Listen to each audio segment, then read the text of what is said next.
Humor is a big part of Bruce's presentation, and he believes when you are laughing, you are learning. So we are in a treat. So please, in the tradition of the Roseville Area Optimist Club, please stand and welcome our speaker, Bruce. Thank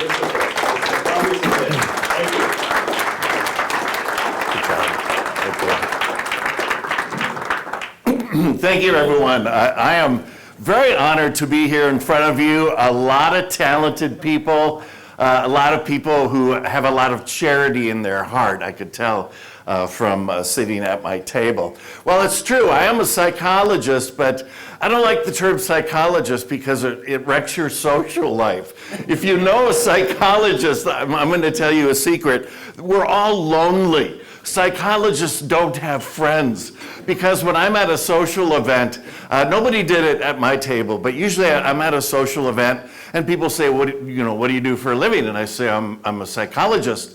And they physically take 2 steps back from me. I can just see it. And they'll say things like, are you analyzing me right now? Are you reading my brain? And I cannot do that, of course. You need to pay me to do that. But so I like the term attitudologist. I'm really an attitudologist. I study attitude and how apropos for this group, the Optimist Club. Are you an optimist or a pessimist? That's what I always try to get at when I am counseling somebody. Everyone in this room has an attitude, and your attitude can be pretty good or it can be pretty bad. And if your attitude is bad enough for a long period of time, you turn into what's called a difficult person. How many of you have ever met a difficult person? Raise your hands, yes? How many of you are sitting next to them right now? Okay. Terry. Oh boy. They say that 1 out of 3 adults, if you can imagine that, 1 out of 3 adults is in fact a difficult person. So folks, look to the person on your left, check them out. Look to the person on your right, check them out. And if it's neither of them, well, it's you. You're it.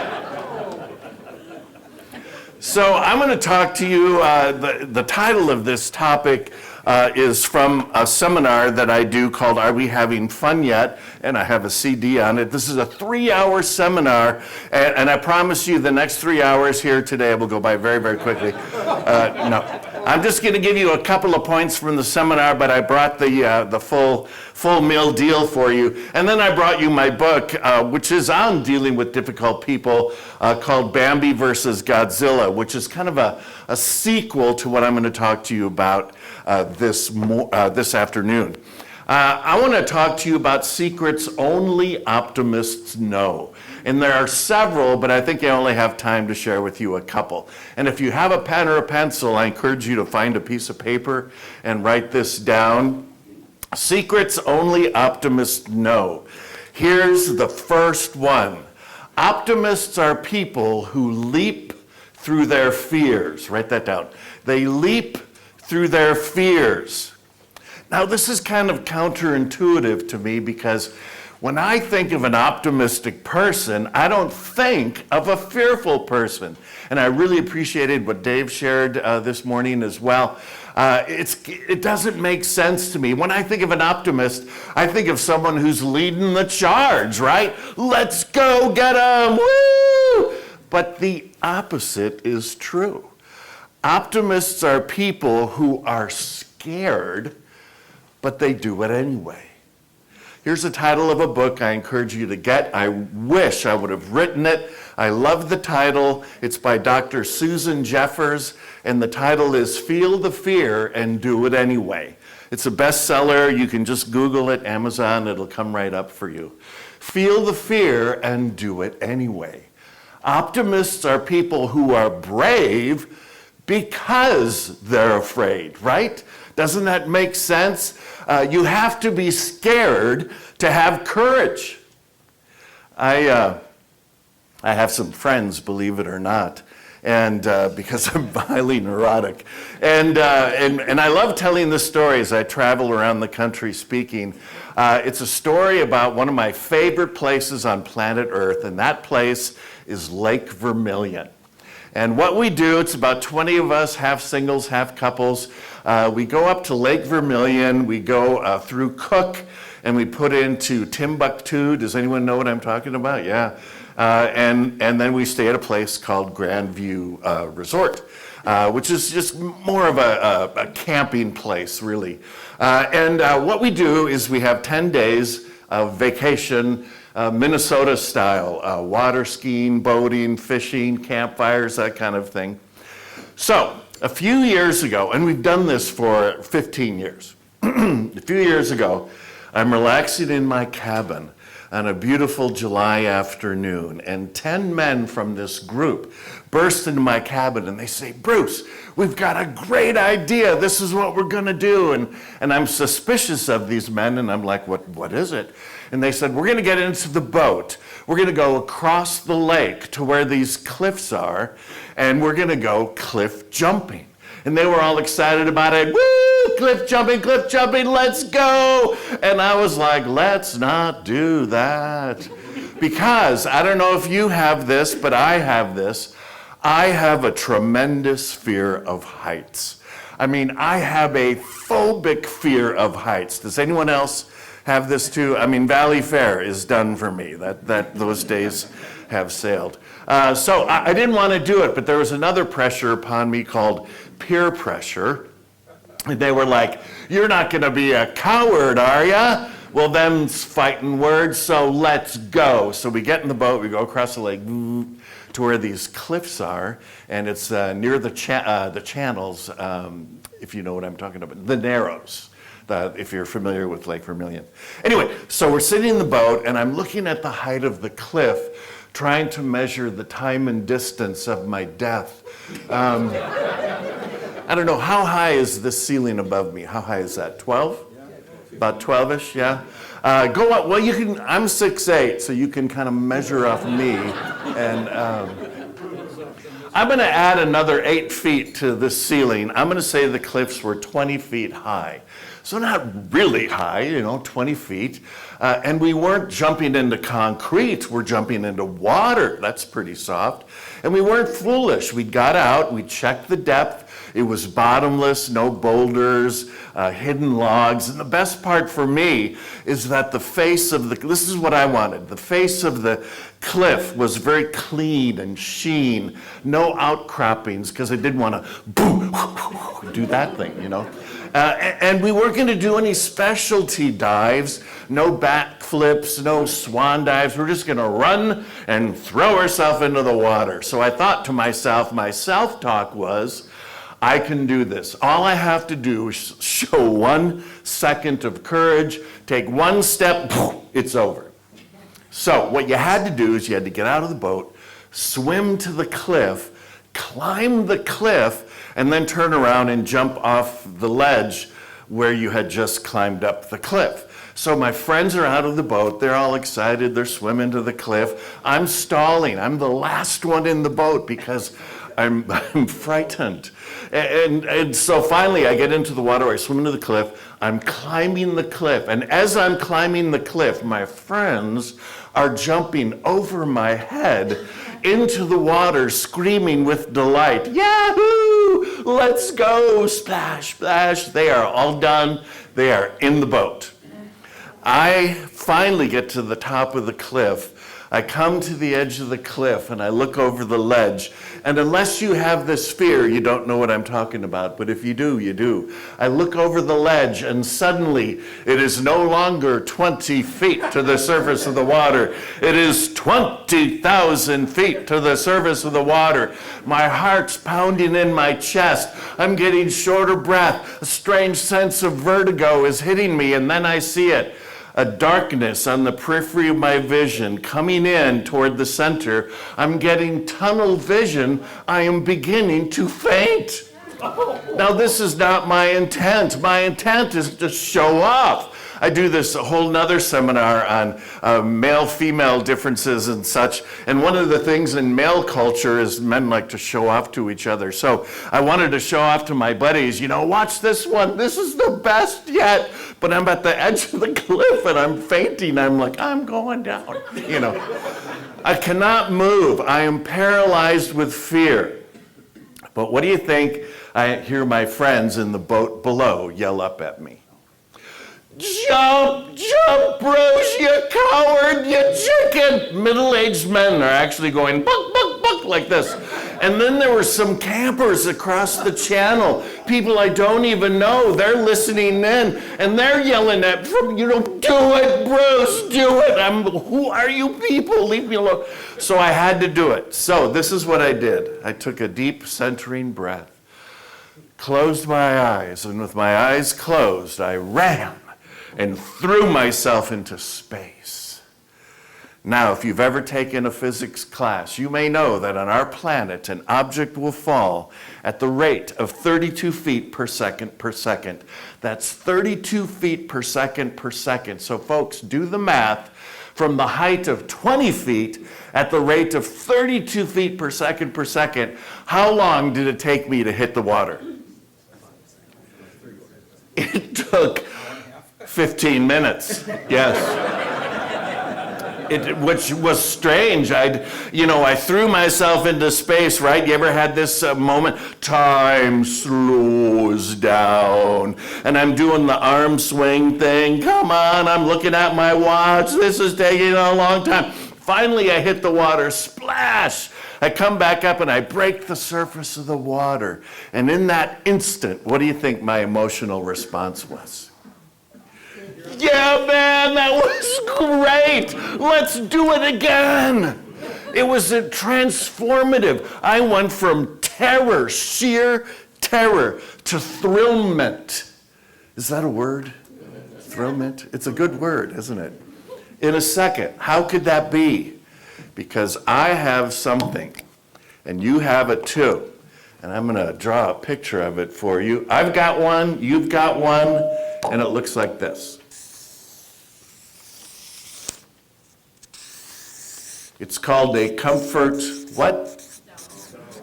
I've got a comfort zone, and you've got a comfort zone. And I am most comfortable when I am in the middle of my comfort zone.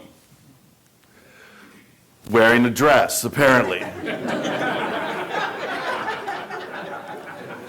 So let's put a goatee on here so we know it's me and the funny hair. That's me. I am most comfortable when I am in the middle of my comfort zone. And most of us are that way. The motivation of most people in 24 hours is to play it safe. Let's not do anything too risky, shall we? But if you decide to move toward the edge, and that's where the excitement is, at the edge, we begin to feel something pulling at us, and it's called fear. And most of us will go back to the middle of our comfort zone because it's a lot more comfortable there in the middle. But every time you turn your back on a fear, the fear becomes more powerful. And then your comfort zone turns into a comfort callus, and then a comfort wart, and then a comfort boundary, and then a comfort wall, and then a comfort castle, and eventually a comfort prison. And you become one of those people who live out your lives on planet Earth, ruled by your fears. But if through the power of your amazing self-talk, you can take a calculated risk, and I say calculated, not stupid. It was not 20,000 feet. It was just 20 feet into water. Most likely I will survive that fall. But every time you break through a behavioral barrier, every time you cross over your comfort zone, you have a tremendous release of energy and enthusiasm. And that's what I felt. I call it the woohoo moment. Woohoo! I did that! But here's the best part most people don't know. Every time you break through a comfort zone, your comfort zone expands in size and volume. It gets larger. And this is what we call confidence. Confidence is the behavioral expansion of your comfort zone. And underline the word behavioral, meaning you have to do it with your body. You have to do it personally. I could have read a book about how to jump off cliffs. I could have taken a motivational seminar on how to jump off cliffs effectively and not die. That wouldn't have done it. I had to do it personally, and I did. And I'm proud to tell you that jumping off those cliffs at Lake Vermilion is within my new expanded comfort zone. Bungee jumping is not. Jumping out of an airplane with a parachute? No way in heck am I ready for that. Has anyone in this room jumped out of an airplane with a parachute? Wow, that's a very high percentage. Really very high. Well, I'm proud of you all. I am not ready to do that. But I'll have to tell you, they've studied you, people like you that have done this. It's a real study. It's called the Anxiety Parachute Study. And they had a sample size of, 300 people, and they interviewed them. Think back on your first jump. What was your highest moment of fear? And most people said, well, it's when you're at the jump door for the first time, right? And the jump master says, okay, this is it, no turning back. At the count of 3, are you ready? 1, 2, and they push you out at 2. The chute opens and you land. And those of you who raised your hand, did you have that woohoo moment when you did it? Yeah, you know what I'm talking about. I asked one audience, did you have that woohoo moment? And one guy said, yeah, I did, but I wet my pants on the way down. I would have done that too. Here's the cool part about this study. They followed these people for about 6 months. And what they realized, they did a post-interview with them. They noticed that their self-talk had kind of changed. They began to talk to themselves like this. Wow, I just threw myself out of an airplane. I can make 10 more cold sales calls today. And who cares if they say, no, I reject you. I threw myself out of an airplane. Boy, I just threw myself out of an airplane. I can join a Toastmasters group and learn how to give a speech in front of 100 people. Because what's the number one fear in North America? Do you know? Public speaking. People say they would rather experience a heart attack than get up in front. It's true. So I can get up in front of a group. Who cares if I blow it and I bomb? I threw myself out of an airplane. These people who had that experience became more powerful. The force was with them. Not because of anything genetically special about them, but they learned the first secret of optimism. Optimists are people who leap through their fears. They're afraid, but they do it anyway. They know the anxiety axiom. Here it is. Write this one down. This is a good one. Share this with your kids. The anxiety axiom is this. When you leap through your fears disappear. When you leap through your fears disappear. That's what optimistic people know. Okay, I've got time for one more. The second secret of optimism is this. Not only do they leap through their fear, but secondly, they find freedom in failure. They find freedom in failure. Also counterintuitive to me, because again, when I think of an optimist, I think of someone who's successful. But many times the opposite is true. They find freedom in failure. I learned how to downhill ski when I was 20. And I asked my best friend Joe to teach me how to ski, and he was an amazing skier. He should have been in the Olympics. And so he brought me out to Wild Mountain. And again, I love sharing this story around, especially out west. And I have to tell them in Minnesota, we really don't have any mountains, Lutsen maybe or Welch, but those aren't mountains, Wild Mountain, as you know, is actually a river bluff that you're skiing down. So I tell people this. But I was afraid, to do it, skiing. And so Joe, was the best skier I knew. I asked him to bring me out there. He brought me out there. And I said, Joe, teach me how to ski. And I was expecting a lesson of technique. Bend your knees, put your weight forward, not too much. You want to turn your skis with your hips. It's all about the hips. Plant your pole and swing the skis around. He didn't say anything like that to me. He said to me one sentence. I've remembered it for decades. Here it is. I said, Joe, teach me how to ski. And he said, Bruce, if you don't fall a lot today, you're not trying hard enough. Let's go. That's your ski lesson, Joe? If you don't fall a lot today, you're not trying hard enough? But think about how smart Joe was. What if he would have said, you know, Christopher, you don't want to fall today because you might get hurt. You might tweak a knee. And then everyone on the hill is going to know you're a beginner, because if you do ski, that's entertainment. You laugh at the beginners. Look at that guy, he's going to die. You know, I probably would have said to Joe, you know, Joe, you're right. I'll go wait for you in the chalet and you go have some fun. I never would have learned how to ski, and all the great memories I've had since then.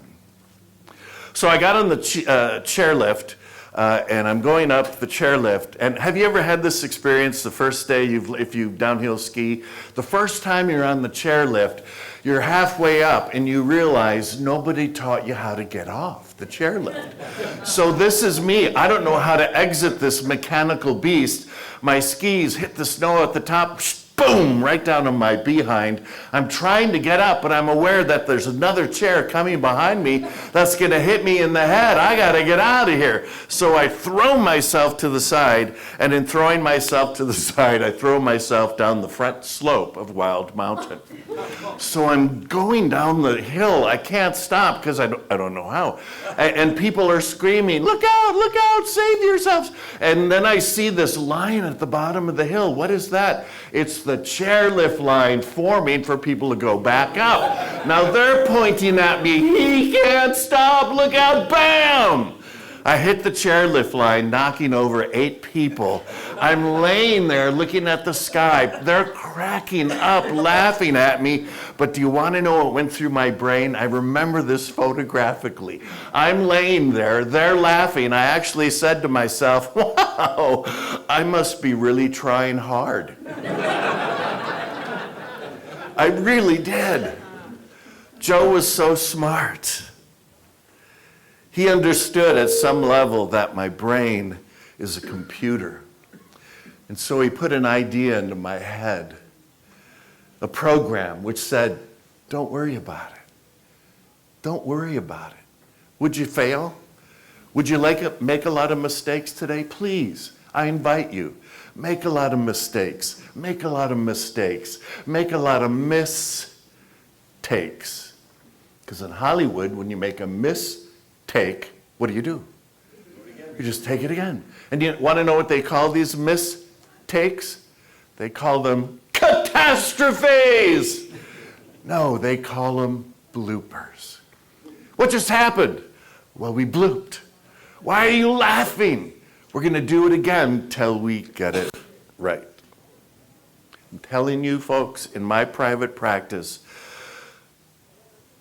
that which held people back the most from achieving what they wanted was the fear of failure, the fear of doing the wrong thing, the fear of making a mistake.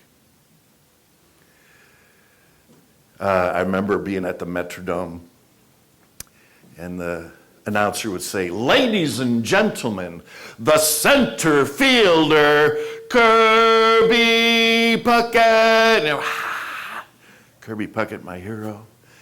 And when Kirby Puckett retired from the Twins, his career batting average was .318.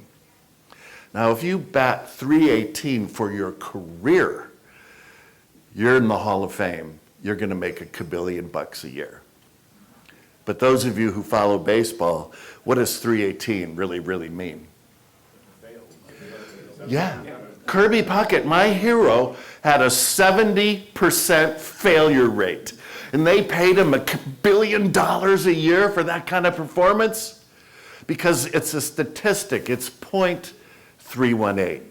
Kirby would only get on base about 3 out of 10 times. My neighbor is Dan Gladden. Do you know him? Was on the same 2 World Series teams with Kirby. And he said, success in baseball is not hitting home runs. Nobody hits home runs all the time. Success in baseball is adjustment. What? It's getting up to the plate again after you struck out miserably 2 times before and readjusting your swing and your stance and trying something new. That's success in baseball. And let me put the microphone down for a second.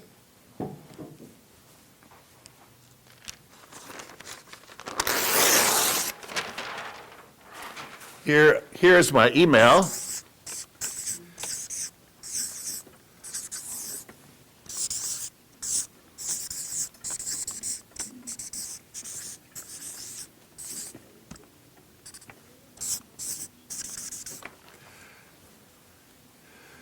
Bruce at bcseminars.com, and here's my gift for you. You can email me, you can do it right now, or take a picture of this, do it later. And in the subject line of the email, just write down the word failures, and I'll know what that means. And I will send you 5 PDF document attachments, virus-free. One will be an article that I've written on this topic, Are We Having Fun Yet? And another article will be The Secrets of Optimism, which I just talked to you about. But then I'll send you what I call the Failures Hall of Fame. It'll be the names of 40 people that you would all recognize as being at the pinnacle of fame and success, like Beethoven, the Beatles, Michael Jordan. But it's a behind-the-scenes look at all the failures they had to endure to get there. To get there, you have to have a degree from Failures University. I have several. So please request that. And if you didn't take good notes, you'll get kind of a few articles on it, some other ideas about attitude, which I talk about in the seminar. And then finally, I think my time is about up. I have an offer for you. It's a good offer. I have the book, which is kind of the sequel to this seminar, Are We Having Fun Yet? Because Are We Having Fun Yet is about optimism, positivity. But what about those negative people, those negative, pessimistic whiners? They're out there. You see them every day. You interact with them. How do you handle them? That's what this book is about. Now, if you buy it on Amazon, by the time shipping and taxes, it's going to be $28. If you want to buy it today, and I didn't bring a square reader, but if you have cash, $20, there it is, it's yours. If you want the 3-hour seminar CD set, it's a 2 CD album, same thing, $20, you can just get that. If you want to get them both bundled, it's $30 for both products, CD and the book.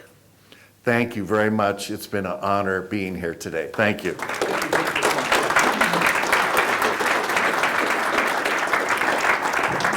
Stay with me a second, okay? Okay. Well, Bruce, thank you very much. This was Thank you. great.